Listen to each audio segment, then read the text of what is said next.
안녕하세요, 신작가입니다. 중국을 보면 어떤 나라가 떠오르시나요? 그리고 일본을 보면 또 어떤 나라가 떠오르시나요?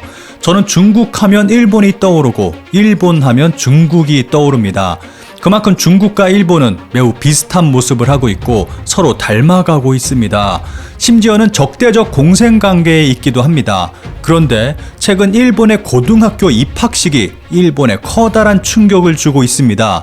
담다 못해 이제는 일본이 중국화돼가고 있는 것 같습니다.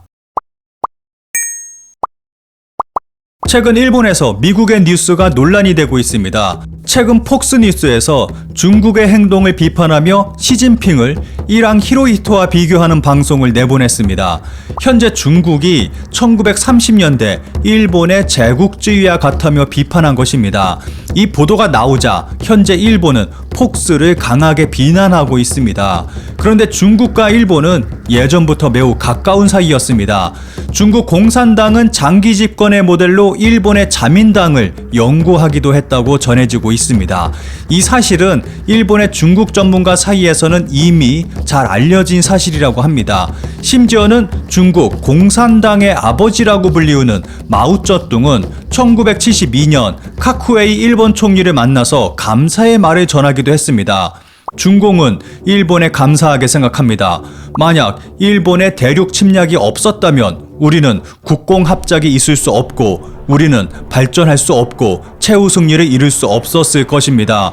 많은 일본 사람들이 우리를 만나면 사죄하고 용서를 비는데 내가 보건대 일본의 침략이 없었던들 우리가 어찌 대륙을 정복할 수 있었겠습니까? 우리가 일본에 감사해야 할 일이지요. 이뿐만 아니라 1964년 일본 사회당 사사키 코조우 위원장이 마오쩌둥을 만나 중국 국민에게 막대한 손해를 가져와 미안하다고 인사하자 마오쩌둥은 그렇지 않다. 일본 군국주의는 중국에 큰 이권을 가져왔으며 중국 인민에게 권리를 되찾아 주었다. 여러분 황군의 힘이 없이 우리가 권리를 빼앗는 것은 불가능했다고 발언하기도 했습니다. 마오쩌둥의 이러한 발언은 정말로 중국의 공산당이 일본 제국주의에 감사한 마음을 가지고 있다는 것을 보여주고 있습니다. 게다가 2020년 12월 23일 일본에서는 30년 된 일본 외무성의 중국 정책에 관한 외교 문서가 해금됐는데 그 내용은 정말 충격적입니다. 1989년 7월 천안문 항쟁 발생 한 달 만에 열린 선진 7개국 정상회의에서 서방 국가들은 모두 중국 정부를 비난하며 강력한 제재를 통해서 중국에 대한 경제 원조와 고위 관료 교류 등을 중단할 것을 주장했습니다. 하지만 일본 정부는 반대의 모습을 보여줬습니다. 일본은 다른 국가들과 달리 중국에 대한 강력 제재를 반대하고 나섰고 중국을 고립시켜서는 안 된다며 중국 정부를 옹호했습니다. 그리고 중국에게 거액의 경제 원조를 지속해야 한다고 주장했고 실천했습니다.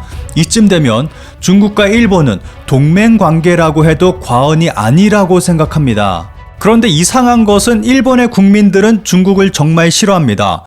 미국 여론조사 전문기관 퓨 리서치 센터가 작년 10월에 공개한 자료를 보면 전 세계에서 중국을 가장 싫어하는 나라가 일본입니다. 일본은 비호감도가 86%, 호감도는 무려 9%라는 놀라운 수치를 보여주고 있습니다. 이런 아이러니도 없다고 생각합니다. 그런데 이런 일본인들의 감정과는 반대로 일본 내 중국인 유학생 수는 날이 갈수록 늘어가고 있습니다. 미국은 중국인에 대한 기술 절취 등의 이유로 비자 취소를 활발하게 진행 중에 있고 안보 위험이 있는 중국 유학생과 연구 인력의 미국 유입을 잠정적으로 중단한다고 밝혔습니다. 미국과 호주에선 중국 유학생의 과학기술 절취 사건으로 경계심이 높아지고 있는 가운데 특히 미국이 중국 유학생 입국을 막으면서 중국의 유학생 수요가 일본으로 몰리고 있습니다. 이에 일본도 2021년부터 중국 유학생 비자 발급과 관련해 까다로운 심사를 하기로 결정했습니다. 일본 국가안전보장국은 외무성, 법무성, 경제산업성, 방위성 등 각 부문과 의심스러운 인물에 대한 정보를 공유하며 이들에 대해선 비자 발급을 거부할 수 있도록 하겠다고 했는데 그 대상국으로 중국 등 국가라고 해 중국이 타깃이란 점을 밝혔습니다. 그런데 일본 정부의 노력과는 달리 일본 내 중국 유학생은 날로 늘어나고 있습니다. 중국인의 아시아 유학붐 도래, 유학생이 일본을 선택하는 이유, 한국을 선택하는 이유. 기사에서는 일본과 한국으로 중국인 유학생이 몰리는 이유에 대해서 설명하고 있습니다. 기사에서는 코로나와 미국의 중국 제재로 인해서 중국의 유학 수요가 일본과 한국으로 몰리고 있고, 현재 일본에서 공부하는 유학생 중 가장 많은 것은 중국 출신인 상황에 있다고 설명하고 있습니다. 코로나 사태가 본격화되기 이전에 문부과학성 통계에 의하면 2019년 외국인 유학생은 31만 2214명인데 그중 중국 유학생은 12만 4436명으로 전체의 약 25%를 차지하고 있었습니다. 중국인들이 일본 유학을 선택하는 이유로는 서구권보다 비용이 저렴하고 가까운 점과 애니메이션과 만화 등 오타쿠 문화의 인기를 들고 있습니다. 기사에서는 일본과 함께 중국인 유학생이 늘어나는 국가로 한국을 들고 있습니다.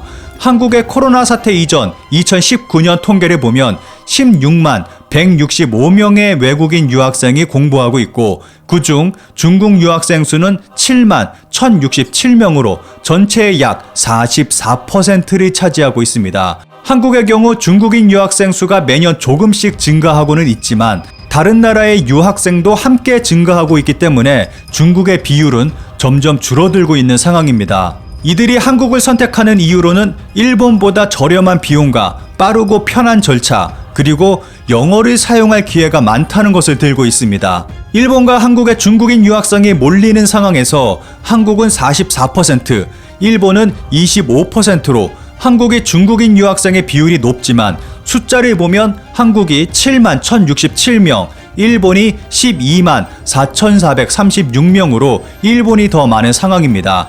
그리고 일본의 경우 한국과 반대로 중국인 유학생의 비율이 점점 더 높아지고 있습니다. 이런 상황에서 일본에서는 정말 충격적인 일이 벌어지고 있습니다. 이 뉴스가 보도되고 일본 사회는 충격에 빠져들었습니다. 솔직히 이 소식은 우리가 봐도 정말 충격적입니다. 일본의 어느 고등학교 입학식 모습입니다. 교장 선생님이 중국어로 훈화를 하고 심지어는 중국 국가가 울려 퍼집니다. 그리고 일본인 신입생은 단지 16명에 불과합니다. 표정이 굉장히 암울해 보입니다. 이 학교는 전교생 90%가 중국인 유학생으로 이루어져 있습니다. 미야자키 현의 인구가 지속적으로 감소하자 학교의 학생 수도 줄어들어 이 학교가 살아남기 위해 선택한 것이 중국인 유학생을 받아들이는 것이었습니다. 이 뉴스가 보도되고 일본 사회는 큰 충격에 빠졌습니다.